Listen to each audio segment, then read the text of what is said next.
muerte del Papa Francisco. Y ojo que efectivamente ya se comienzan a dar los primeros pasos hacia la sucesión. El Papa Francisco lo dejó organizado. Él mismo, Francisco, aprobó los cambios a los ritos funerales que vamos a ver a partir de esta mañana, que comienzan a la 1:00 p.m. cuando exponen el cuerpo allí en la capilla de Santa Marta. Son las 6:36 a.m. desde Europa. A esta hora, Silvia Carrasco.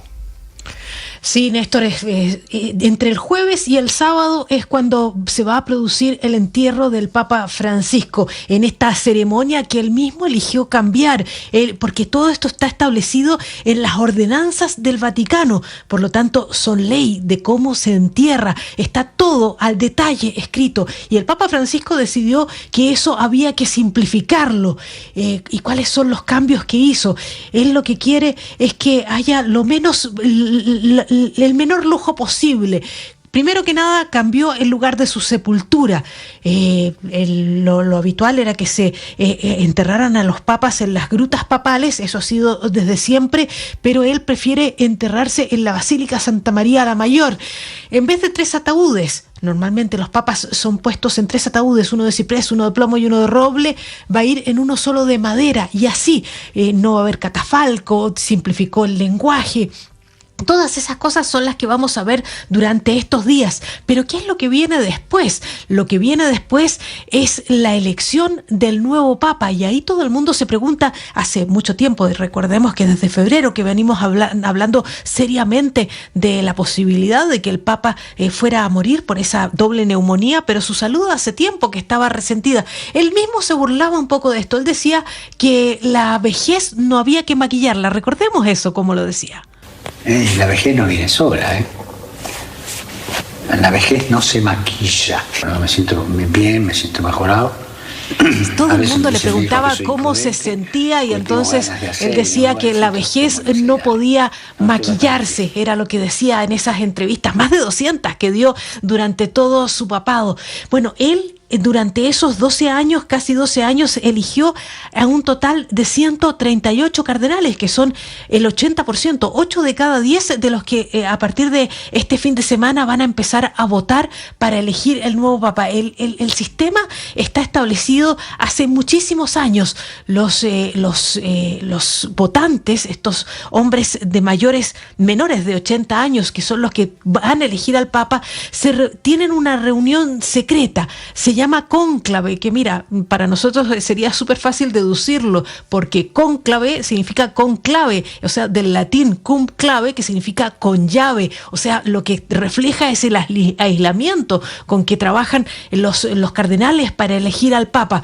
Hacen 4 votaciones diarias, 2 por la mañana, 2 por la tarde, y lo que recordamos siempre es esperar esa fumarola blanca para saber quién va a ser el nuevo Papa. Ahora lo que se ha decidido es que además del humo blanco también se acompañan campanadas para que no haya ningún tipo de confusión.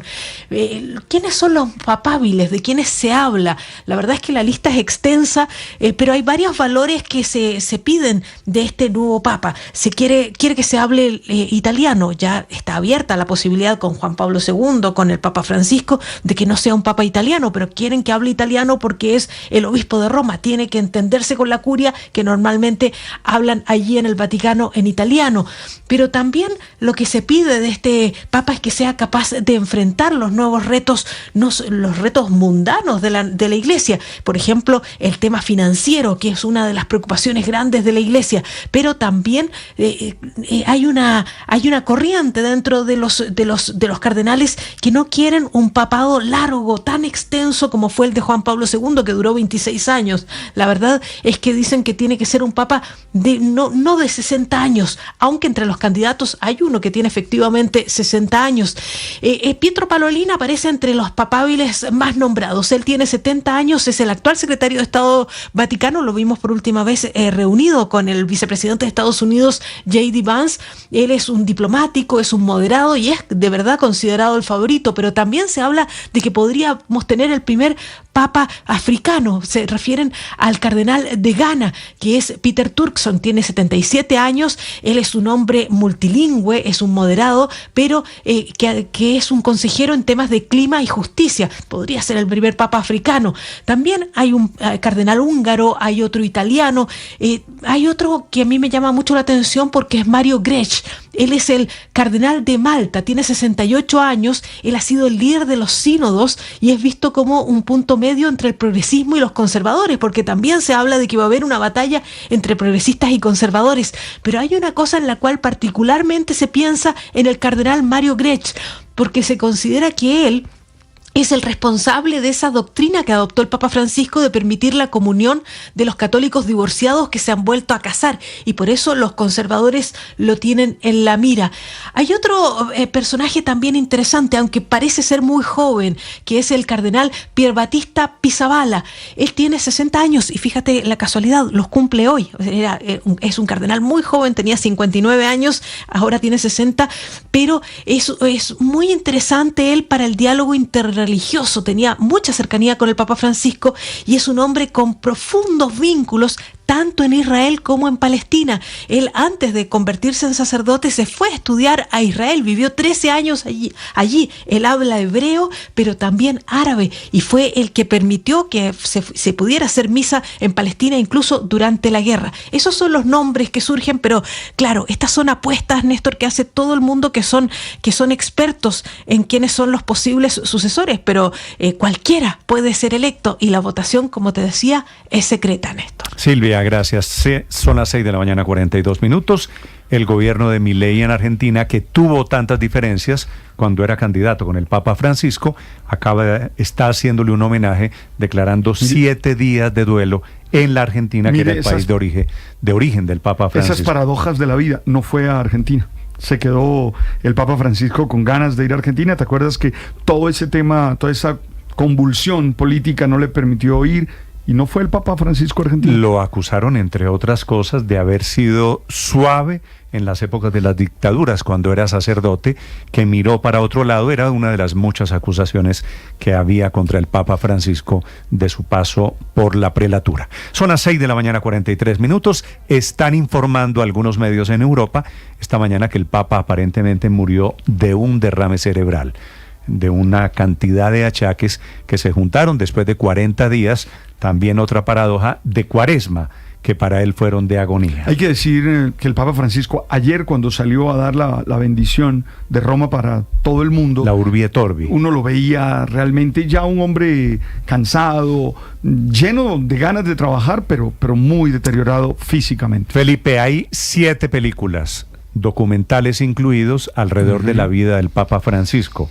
Unos de mejor calidad, pero hay muchas maneras de aproximarse a lo que fue la vida del Papa Francisco. Sí, sabe que estaba recordando ahorita la película de los 2 papas. 2019, sí, con Benedicto XVI. Está en Netflix. La de los 2 papas, Felipe, pero hay la de los niños con el Papa Francisco. El Papa Francisco, un hombre de palabras se llama. Es un bello documental, pero además, Felipe, está Cónclave, que usted puede ver por estos días. Casualmente lo vi ayer. Casi premonitorio, ¿no? Sí, por Dios. No, de hecho, a excepción de Monseñor Benítez, todos los demás uno los puede identificar, Néstor. Yo podría decirte, este se llama en la vida real así, este se llama en la vida real así, porque es todo lo que se da en la política del Vaticano. Usted hacía referencia. No quiero dañar a quienes no han visto Cónclave. Bueno. Es muy buena. Monseñor Benítez al final es el elegido. Es muy buena. Usted hacía referencia, Néstor, a esa vida política, la influencia política del Papa Francisco en su juventud. Hay una película muy buena, no le voy a hacer spoiler porque además fue tal vez la primera, se llama Llámame Francisco. Es una película muy interesante sobre esa vida del Papa en Argentina. 6:45 a.m. Lo despide el mundo. Es una noticia de esas de enorme impacto internacional. César Moreno.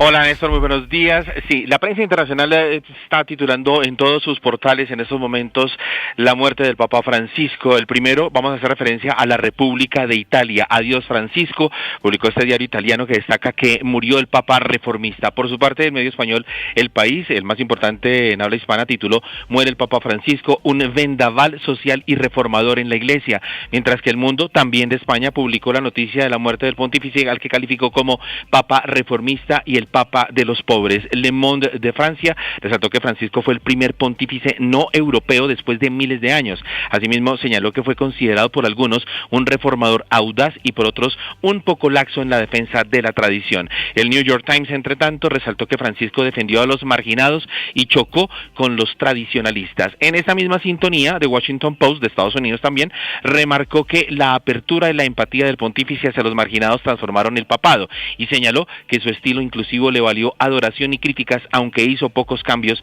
en la doctrina católica. La BBC del Reino Unido publicó "Muere el Papa Francisco, el primer latinoamericano en liderar la Iglesia Católica", o Globo de Brasil tituló "Murió el Papa Francisco, el reformista de la Iglesia Católica". El País de Uruguay destacó que la muerte de Francisco marca el fin de un papado que buscó acercar la Iglesia a los más pobres y promover reformas en el Vaticano. El mexicano Reforma subraya también la condición de Francisco como el primer papa latinoamericano, y el Reino Unido, The Guardian, califica de innovador el papado de pontífice jesuita, enfatizando que Francisco fue el primer perteneciente a esa orden religiosa. Y como lo contaba Enrique y también Silvia, ya también están reproduciendo y están también abriendo con que a partir de hoy el rito de constatación de la muerte del Papa Francisco va a tener lugar hoy a partir de las 8 de la noche, hora local, 1 de la tarde, hora de Colombia, en su residencia de la Casa de Santa Marta, en cuya capilla va a ser velado el Papa Francisco.